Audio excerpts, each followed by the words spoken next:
The futuristic sci-fi shooter La Quimera is one of a handful of single-player, story-driven FPS titles set for release in 2025, and it comes as the first game from new studio Reburn. Originally known as 4A Games Ukraine, one of the core developers behind the excellent Metro FPS titles, Reburn started work on La Quimera as the newly rebranded studio's debut title in 2020, with an originally targeted release date of April 25, 2025. But after La Quimera's release date came and went without the title's launch, Reburn provided an update regarding the state of the game that helped clarify some of the reasons for the last-minute delay. After spending time with La Quimera and completing just about everything the game has to offer in its current state, it's safe to say a 25th-hour postponement was the right move, as the title clearly needed some more time in the oven. At its best, La Quimera feels like a relic of a bygone era. In an age where most first-person shooters are multiplayer-focused experiences that offer live service replayability and a subscription model, a fully single-player, story-driven experience feels downright refreshing. In a lot of ways, it's heavily reminiscent of the kinds of FPS titles we used to get on the PS2, ahead of the noticeable shift toward online gaming that came courtesy of Xbox Live and Halo 2. Unfortunately for La Quimera, though, its adherence to the genre's past also shines through in its overly simplistic gameplay and mechanics, which aren't done any favors by the game's sporadic technical performance and litany of persistent, and incredibly frustrating, bugs. A potential saving grace for La Quimera would have been its surprisingly short length, but that's another area in which the title feels underbaked. Reburn has now shifted plans to release La Quimera into early access when it does finally arrive, at a date which is, coincidentally, still TBA. But even in early access, the amount of content on offer in La Quimera's current state just isn't enough, with the game feeling like it ends just as soon as it began. Throw in a lackluster story that borrows liberally from other, better games in the FPS genre, grating voice acting, and subpar writing, and you have a title that can't be saved by some solid arcade-style shooting. La Quimera's story voice acting leave a lot to be desired. On paper, La Quimera's story and premise are actually pretty compelling. Set 40 years in the future, La Quimera takes place in the fictional Latin American state of Nuevo Caracas. It's never clearly explained where Nuevo Caracas is supposed to be in terms of geography, but the fact that many of the characters speak Portuguese gives at least some indication that it's a sort of futuristic principality within today's nation of Brazil. Following an event known as Activation Day, in which rogue AI robots began to decimate humanity, Nuevo Caracas is split between its gleaming metropolitan cities and the downtrodden barrios, along with a wall separating them both from the robot-infested active zone. In this heavily stratified, dystopian vision of the future, the state of Nuevo Caracas has no officially sanctioned military. Instead, peacekeeping is handled entirely by groups of PMCs who each take contracts in a race to become the most in-demand and powerful paramilitary organization. You step into the shoes of a nameless, everyman, protagonist who happens to be the newest recruit for the Palomo PMC, which currently sits at the bottom of the totem pole in terms of power and influence. When a search and rescue mission to retrieve the daughter of Nuevo Caracas leader, Chairman Mendoza, goes awry, you get inadvertently roped into an experimental program to outfit a willing PMC with neural-linked exoskeletons. If that sounds eerily familiar to what a potential mix between Far Cry and Crysis, that's because it is.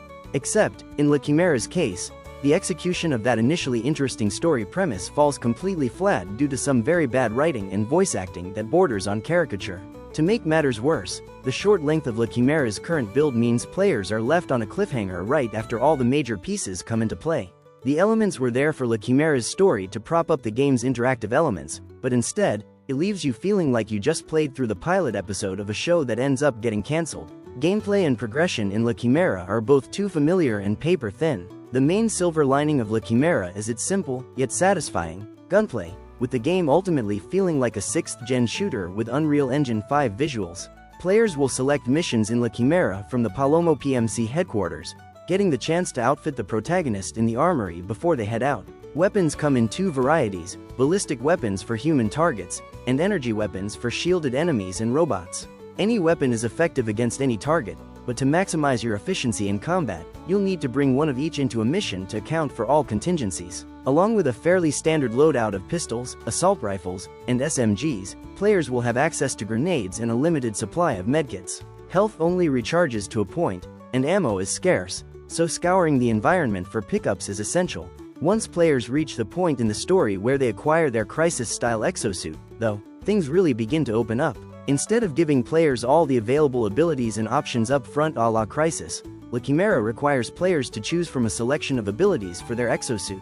You'll begin with the incredibly useful scan ability that allows you to see and shoot enemies through walls, and eventually unlock hacking, shields, assault drones, and more. But to unlock these upgrades, as well as the different armor pieces for your exosuit, you'll need currency. Scattered throughout each level are data disks, hackable laptops, cash drops, and other pickups that players who carefully search each level will easily find. All of these contribute to a bank of credits that can be spent on upgrades when visiting the armory ahead of a mission. Unfortunately, during my playthrough, I encountered a bug in which none of my pickups registered due to my bank being full, resulting in me having to rely solely on the credits that I obtained as a reward for completing missions. To add insult to injury, the game communicates that many of the pickups acquired in each level can be sold for credits, but there's no discernible in-game vendor in which to do so. So not only is La Quimera's current progression model fairly thin and basic, it also happens to be broken in a way that undercuts the experience. The same can be said for La Quimera's technical performance and stability, which are unpredictable at best. In terms of its visual fidelity, La Quimera looks fantastic. When the game is running as intended and bugs aren't getting in the way of the experience, La Quimera regularly wows with consistently solid frame rates and some impressive art direction that makes the most of Unreal Engine 5.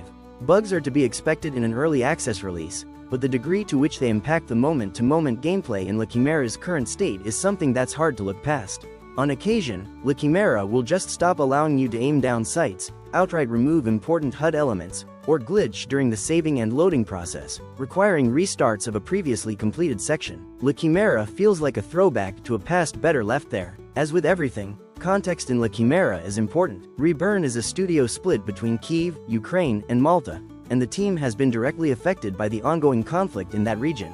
With the right time to smooth out La Quimera's rough edges and remove some of the bugs that absolutely break gameplay or progression, La Quimera could easily be a very solid, if not simplistic, FPS title that calls back to the golden era of single-player, story-driven shooters. On the other hand, the value of $1 is different for everyone, and the current state of La Quimera makes it hard to recommend spending money on what amounts to a very short slice of gameplay. Note, for what it's worth, I spent a total of 5.4 hours with La Quimera according to Steam, and that includes playing through all 4 of the game's missions twice. In that time, I also was able to unlock roughly 80% of the Steam achievements, meaning it's entirely possible to fully 100% everything La Quimera has to offer in a single session. At many points, La Quimera feels like playing a PS2-era shooter in an Unreal Engine 5 skin. But the lack of content, combined with a story that feels like an unofficial knockoff or direct-to-video sequel of a better FPS, make the game hard to recommend in its current state. As it stands, La Quimera is the equivalent of video game junk food. It might taste good and provide a bit of momentary satisfaction, but you'll ultimately be left feeling empty and hungry for more. I give La Quimera a 5 out of 10.